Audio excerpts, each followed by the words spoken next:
Thursday already. We are already into the first week of February. And here is the love week, the week of love.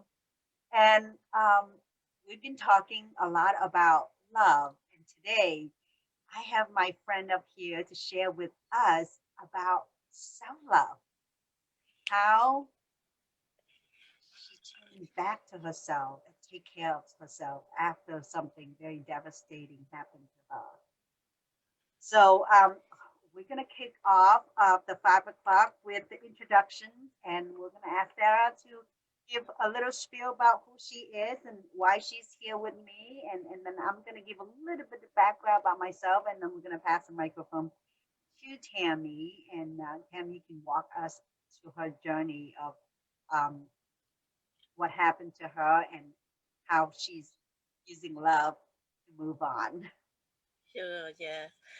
All right, let me start right away. And hello, everyone. It's good to be back. We missed you yesterday, but at least we are back. For many of you who are new, let me share with you. I'm Sarah M. I grew up in Cambodia, start out beautiful until when I attend college, I was away from home, from family, and unfortunately, some bad thing happened to Cambodia. You probably know the communist regime took over our country, and they basically destroyed our life and our country. So I struggled for 4 long years, try to survive the genocide regime. I don't want to get into the deep, but what kept me alive was my love for my family, because I love my mom, love my baby brother, I love everybody in my family. So that love is so strong that it pulled me, pulled me to grab on to that love and hold on to survive. So that's how I did it. And also, of course, God helped me too. I'm now that strong. I also depend on my faith, and God was also supporting me, helping me. And I ran away and escaped a couple of times. And during those times, I feel so strongly that God was protecting me along the way as well. So that's all I want to share today. And I wrote my story in my book, and it's called How I Survived the Killing Fields. And it's available on my website, sarahim.com. So Thank you, Sarah. if you ever want something inspiring to read, look for my book or invite me to speak for your group. And Lee also a speaker, so maybe sometime both of us go together, right? Yeah. Well, we love to speak, not to brag or to say that we did it or anything, but to share with you that the journey with the courage and to inspire you to don't get stuck where the most horrible condition you still can get out.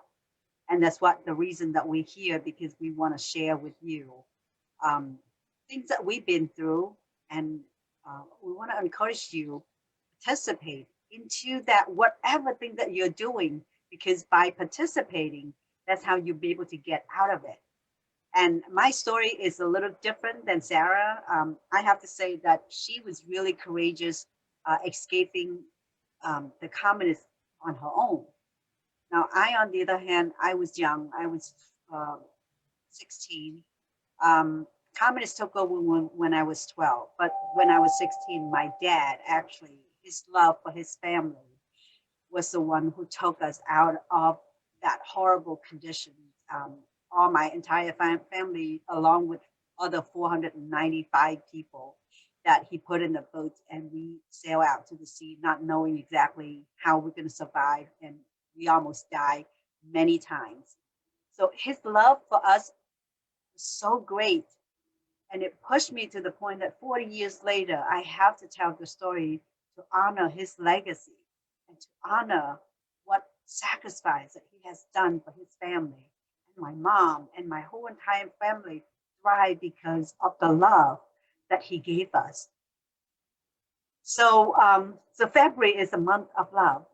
Either you love yourself, or you love your family, or your family loves you. It's all about relationship and love. And we humans thrive on love. We got to start with love. Doesn't matter what the differences that we are and how different we are. We all have the same emotion. It's called love. And Tammy, I am so glad that you are able to be here and share with us and our audience about the love of not just yourself, I'm sure, for your family, for the will that you want to survive. You want to do the things that to thrive yourself, so your family have you around for a long time. So I don't want to steal your word. I want to put. I want to see if you can help us understand what's your background and what battle were you fighting to survive, and how you were able to turn inward and saying that self-love is so critical and important. Oh, goodness, Lee. I don't know if you can still hear me, but I just had technical difficulties where everything seemed to refresh. Oh, wow. I can hear you. I And can hear Zoom you. relaunched. My Uh-oh. goodness. I can no longer hear you. Can you hear me? I can hear you. Yes, I can hear you. Okay. I can't hear your question. So if I keep talking, Okay. and I'm so You want to sorry. I have take no maybe idea what take a happened. minute to get out and get back in? Oh, Yeah, let me do that. I'm sorry. that's okay. That's okay. While she's doing it, we just want to encourage you to use this February month to tell each other how much you appreciate each other, how much you love each other, your family, to your friends. Sarah, I appreciate you. I love you. And for the journey that we've been for the last 9 months, you're like a sister to me. Uh-oh, I'm losing her too. You are muted. Oh, okay. Okay, I mute there you myself. are. I Mhm. was hoping it's not my internet, because all day long my internet has been a little crazy. So I hope that Tammy can get back in. But I'm just saying that how much I appreciate you to be on here with me, and being with me in this journey. Sure. Yeah, it's my pleasure. I'm so glad that we came up with this idea and we pursue together. Um, a lot of people that watch our show, they have nothing but positive, positive comments. So I'm so proud. I'm so happy that we did it, and hopefully we can continue, and somebody's life will be touched. And Yes, and that's the whole entire purpose of this platform. It's all started out from panic, you know what to do, and it trigger a lot of PTSD. And we just want to be here to anchor down those emotions, mhm, to share with the audience that we have been there, and this too shall pass. And yeah. 9 months later, we are still passing it. How are you doing? Can you hear us now? As long as we don't talk about love for technology, because I'd have to fake that. You know what? Technology is one thing I can't control, that beast. All of a sudden you were frozen and you were still up here. I couldn't hear you. That was crazy. I've never had that happen. I'm so Well, you know sorry. what? All day long I've been having problem. I was in the Fem City and listening to some of the conversation, and I get frozen every other few minutes. So I was hoping. But anyway, you're here now, so let's continue and let's share with our audience about your journey and how you figured out self-love is so critical. And you know, what your background was, is, and how do you take it from the critical moment that you decide that what you need to do in order to move on. Oh, thank you so much. And you too are tough to follow. You are so strong and so resilient, and both have such amazing and inspirational stories. And I just really want to thank you from my heart for not just sharing that with everyone, but also sharing your platform and your love, period. So thank Oh, you for that. there's never enough to spread around, so we'll do a little part of it. So my name, Tammey Grable-Woodford, like Lee said earlier, and I'm just kind of rebooting like the computer now since I'm kind of thrown off flow. And I have my own business, Tanya, where I provide consulting services for private, public, and nonprofit organizations. And I serve as an entrepreneurial mentor, helping folks who want to get their businesses started. I'm also a global speaker and trainer for Fem City, whereas that's how I know Lee. And my passion project is my globally recognized podcast, Your Killer Life, which discusses all things breast cancer. And so if I were to kind of back my story up, in 2014, I had just finished my master's in business at the University of Washington. I had run for state representative. I had a job I absolutely loved. I had the beach house and I had the big house in the city. And so just checking all the boxes of what we consider success in America anyway, or the American dream. And then in February of 2015, I was diagnosed with stage 3B micrometastatic breast cancer. And that kicked off what I call my season of loss. And so financially annihilated, my marriage didn't make it, Oh, my self-image annihilated, my sensuality and sexuality and how I perceived myself annihilated. And so it really kind of felt like I was on just months before I had been standing in this rich, fertile rainforest of absolute possibilities where anything and everything, just feeling on top of the world, to feeling like I was standing in the ashes of what used to be and didn't recognize anything, to be quite honest.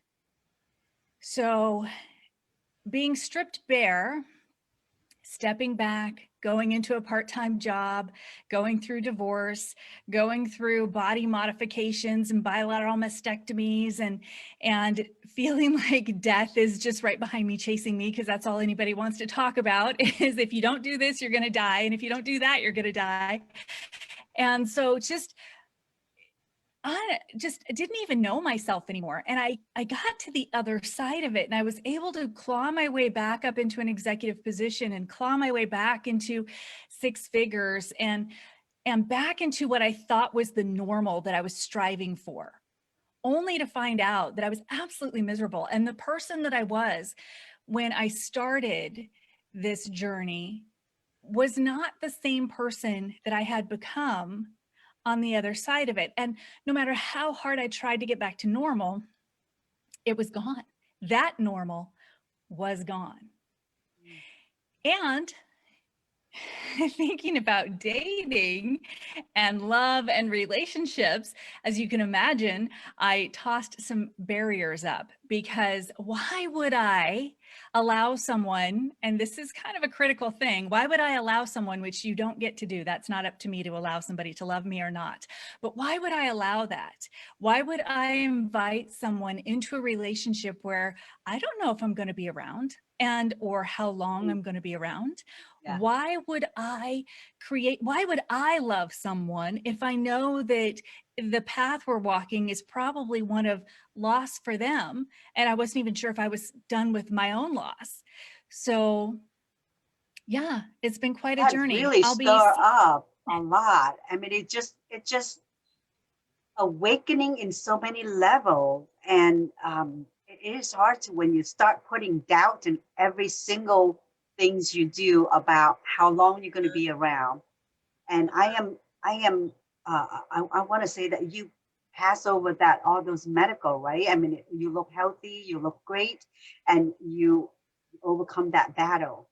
But it's just a matter of getting out of that mindset that it's going to come back. So for how long Wow. are you facing this uncertainty? Well, the uncertainties for life, and something you said earlier, Sarah, about really having faith and stepping out into faith. I mean, that's really anyone who's been diagnosed with cancer, that's your daily journey, because you're never cured, Right. right? And you never know when and if it's going to pop up again. And Yeah. so it's sort of this game, we call it scanxiety in the cancer world, where every year you get your scans and every year you have all this anxiety about getting the scans, and you hope that the news that you get is that everything is still clear Right. and you're considered no evidence of active disease, but it is for life, however long life is. So that's why it is so critical for you to enjoy and to really preserve every single day that you have, to the maximum, because not just you, but none of us here really know when our number's up. I mean, my dad passed away before he was 51, and at my that I was in junior college, I had not a moment, not one single moment, think that something gonna happen to him. And boom, within 30 days, my whole was turning upside down. And that's why I am too very skeptical about, how long do we have in this life? I mean, none of us really can say that how many more years we can do whatever we want to do, right? So why not take the time that we have on this earth and love us, love the people around us? So how does that turn you around and being proactively get out of that mindset about everything is so temporary? You can't let anybody coming in. You can't do anything for anybody. How did it change you? Oh, That that is makes such me a good question, because you're right. It is this double-edged sword. None of us know. And what cancer does is it just brings it to the forefront. And then it's this anxiety that sits there. And so every ache, every whatever, you're like, oh, my elbow hurts. It must be the cancer I elbow, right? know. Like you just everything all of a sudden. I have a toothache. It must be the cancer tooth. I don't know. Like, and doctors do the same thing to you because you have that in your history, right? Yeah. And so the gift of awareness is there, but it's this double-edged sword that also comes with a lot of anxiety until you figure out how you can walk in friendship with this diagnosis and with everything that's going on. And the way that it really, I would say, positively impacted my life is that it encouraged me to really step intentionally into my life every day.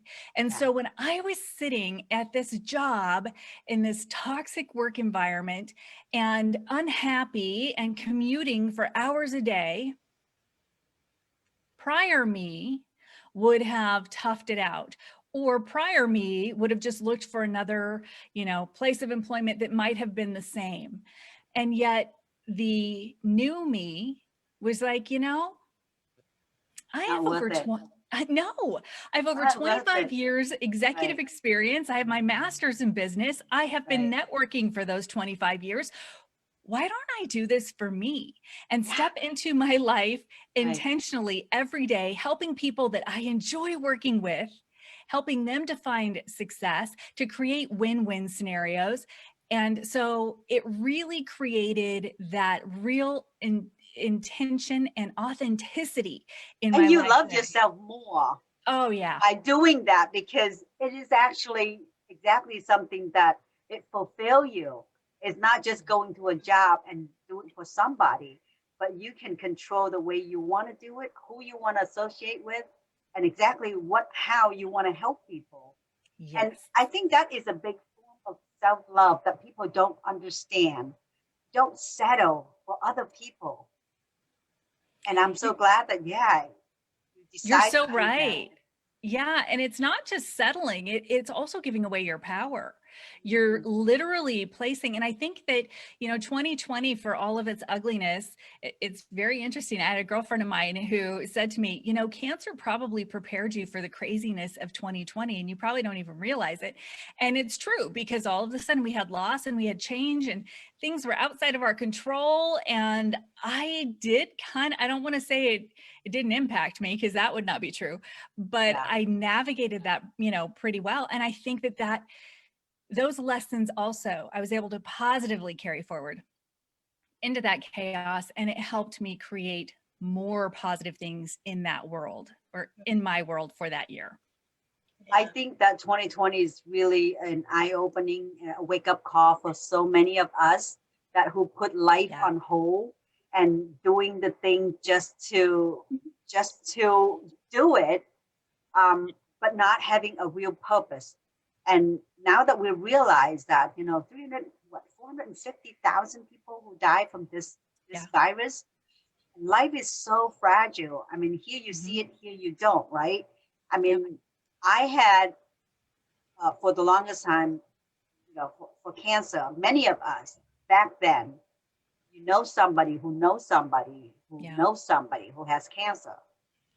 But progressing, I already have friends younger than me pass away from cancer, and people who suffering. And the circle that I know is just like more and more.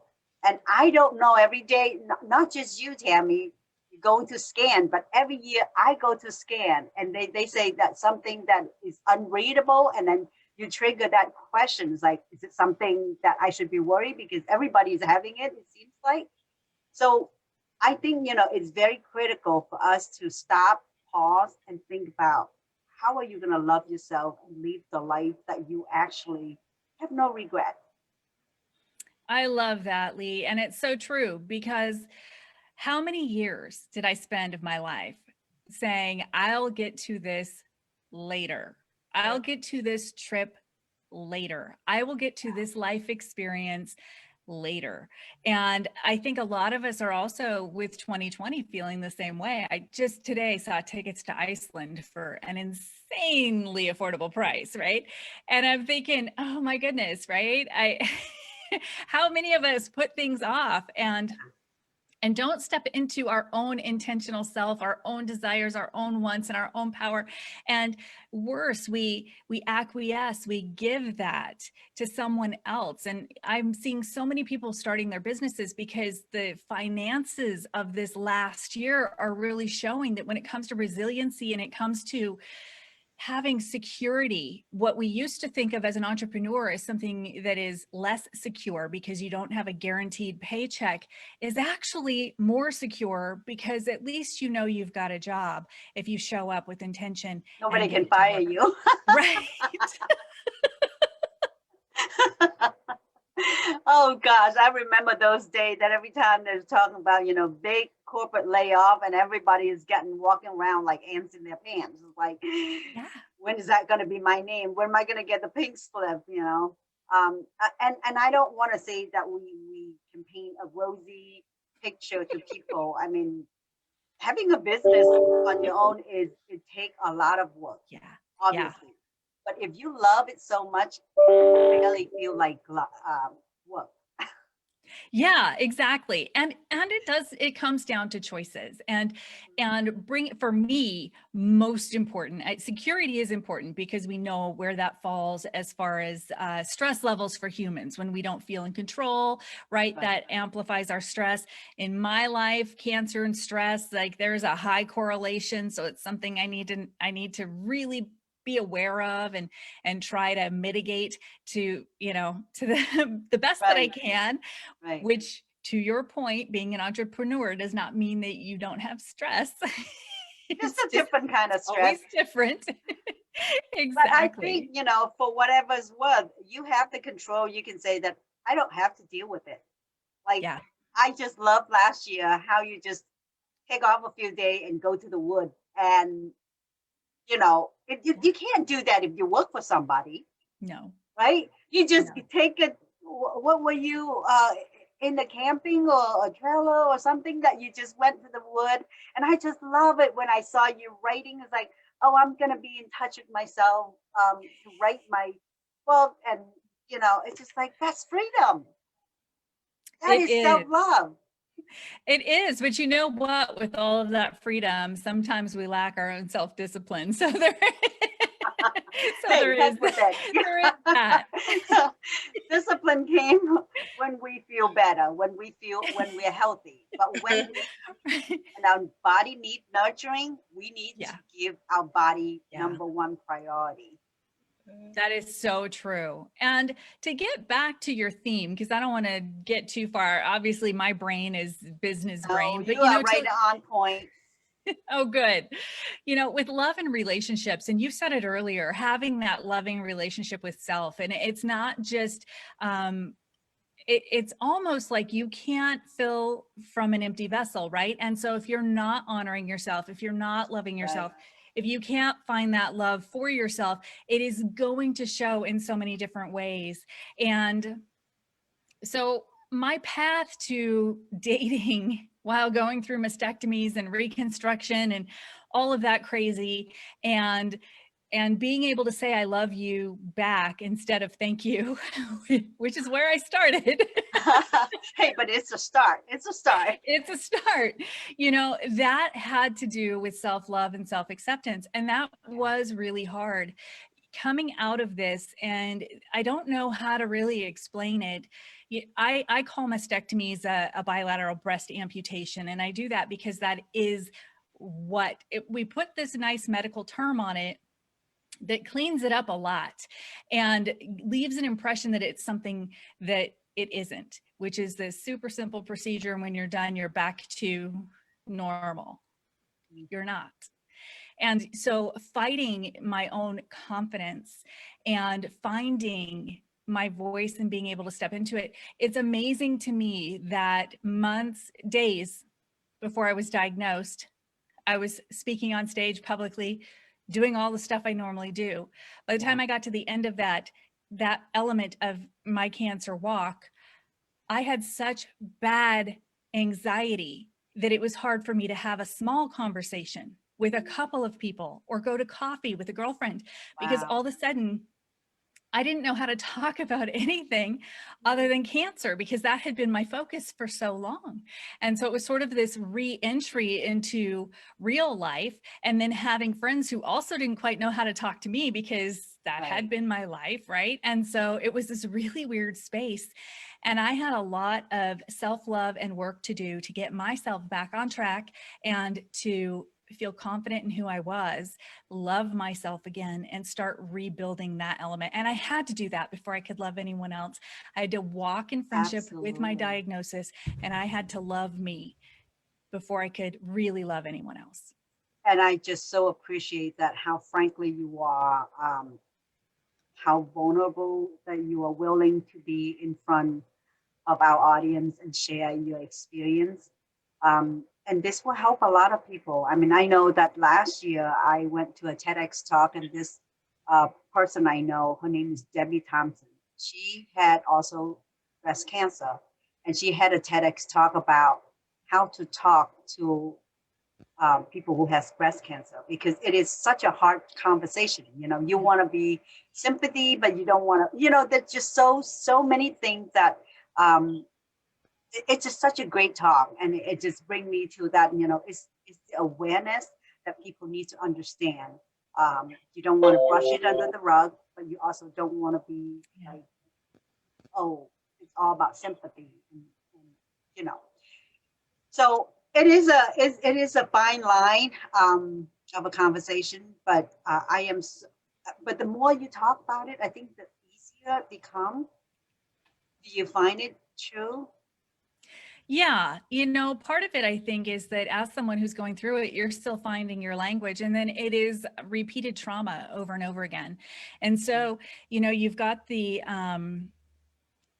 5 stages of grief, right? And when you have cancer, you are like a ping pong ball in the 5 stages of grief. So on February 13, I had a radiologist tell me you've got cancer and a lot of it. And then a few days later, I had a surgeon say, you're young, you're healthy, we caught it early. And then a few days later, we got pathology back, and the answer was, we thought it was earlier, it's stage 3B. It's more aggressive than we thought it would be. And so on a weekly basis, Yeah. you are finding yourself in denial or anger, or you are just all over the Don't five know what stages. to believe anymore. No, and it's new information that you're trying Right. to, accept and process. Plus, everybody's speaking a foreign language. You two know what that's Yeah. like, right? So Right. everybody's speaking a foreign language. All of a sudden, I have to have a medical degree to understand what's going on with my own body, which means I'm researching like crazy. So it's Yeah. just, Do they have a support group, like people that they can get you in touch with people who have prior experience, and I think that would be helpful. Like people have been through it and talk to you, but it is really hard. Every case is different. It is. So, Every doctor is different. Every cancer care clinic is different. Every process. Some people end up with a nurse navigator and they end up with, the entire thing mapped out.